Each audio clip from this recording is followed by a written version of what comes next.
Yeah, there's some sort of weed. That's what the bumblebees were pollinating 3 weeks ago. Because I have a bunch in my yard and I love it. They're so pretty. Yeah, they're nice, and the bumblebees love them. I don't Okay. even know what it is. It's some sort of weed, and it's real. You know, Very prevalent, yeah. Now the thing is, this whole thing, when we got out here in 2004, it was as high as you in thistles, solid. And so I spent a lot of time pulling thistles. Well, what happened is that now that the thistles, the dominant weed, is gone, all these other weeds that have been lying in the soil for 20 years or whatever can all say, hey, no competition. Okay? So they can bump right up. So that's why we're getting, you know, weeds now that we haven't seen before. This is my favas, and what I did was I used my seeder on a 15-inch center, I'm sorry, and then planted them, because this is my normal centers are 2.5 feet or 30 inches, and so I just doubled it up. And in some of these, I had already planted some turnips and stuff, so I just sort of worked around them. And then now I've been pulling the turnips out. I guess that's a weed, but I still got some turnips in here. Now I'm eating them all winter. Okay? Wow. So I'll pick you some turnips before you go. I got tons of them. And the thing is, so the favas are cover crop, and they're banner favas, which is a real small pod, and they're more of a cover crop than an actual food crop. But I'm going to leave them go and see if I can actually harvest them, because if you know they should be you know, budding soon. For instance, here, see, we're starting to get some flowers in here, see. And my other favas I had last year in the Gretas, they have a black seed. They got to be about this high before they potted out. And then I got another kind of favas I just planted down there too, called Windsor. And they're the most popular favas. See, I got some volunteer garlic. Looks good, huh?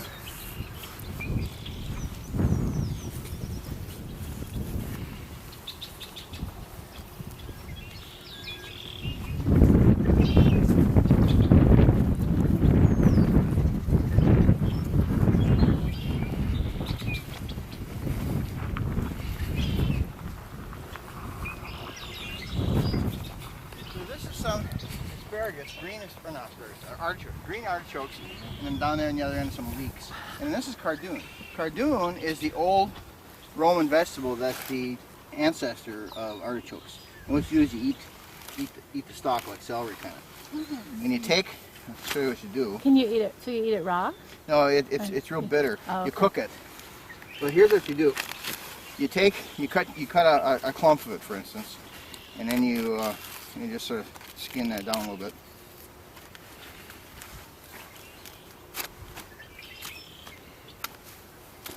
And then so what you do is you have your clumps like this, and then you have a bowl with some lime, I say half a lemon in it, and you squeeze it in the water with some cold water, and you cut it in you know, clumps about like that. This is the easiest way to do it. And then you boil it in that water with. You can use either that water that you use, or you can use some other water, which put a little bit of lemon in there so it doesn't get brown on the end, because it's an acidifier.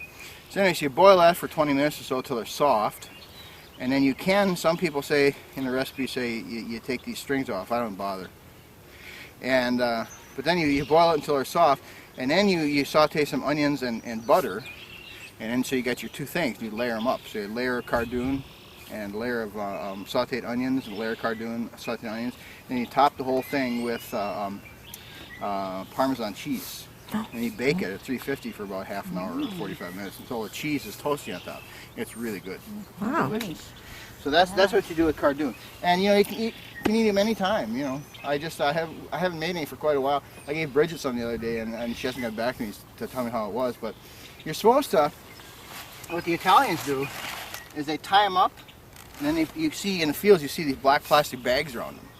And so you can use black plastic bags, but around here where it's real wet, you know, you get a problem with insects and stuff. And so I've tried, you know, cardboard, and cardboard actually works pretty good, and brown paper works good too. Or you can just put bales alongside them too, to just get them up, and then it blanches them, they get more tender. But they, you know, they're good even if you don't blanch them too. See, so they're kind of a unique vegetable, and there's not really a market for them. I just grow them because I like them. And then here I put in a couple rows of sunchokes last fall, I don't know what those are. They're Jerusalem artichokes. Oh, okay. They were called. It was a corruption of the real name, some Italian name or whatever, and Jesla or something, and so they started calling them Jerusalem artichokes. There's nothing that has nothing to do with the Jewish people at all, and so it's just one of them things.